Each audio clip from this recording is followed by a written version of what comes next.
ஒரு தம்பியோட அந்த காணொளியை பார்க்கும்போது அதில் அவர் பேசுனதில் அவருக்கு இதயத்துக்குள்ள காயமோ வலியோ இல்லை. இருந்தால் அந்த மொழியில் அது வெளிப்பட்டிருக்கும். அது இல்லை.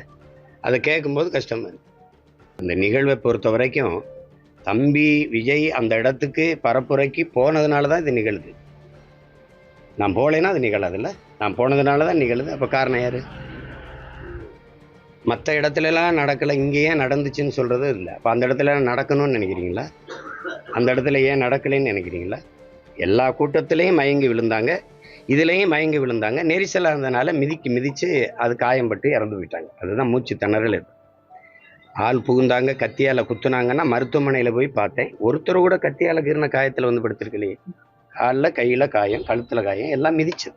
அவங்களே சொல்கிறாங்க, மயங்கிட்டோம், கீழே விழுந்தோன்னா மிதிச்சிட்டாங்க. சில பேர் நாங்கள் போகிறோன்னா இல்லை தலைவர் வந்துடுவார், நில்லுங்கன்னு எங்களை நிறுத்திட்டாங்க. அதில் நெரிசலில் சிக்கிட்டோம், மயக்கம் வந்துச்சு தான் சொல்கிறாங்க. ஏன்னா காலையிலேருந்து சாப்பிடல, நீர் அருந்தலை.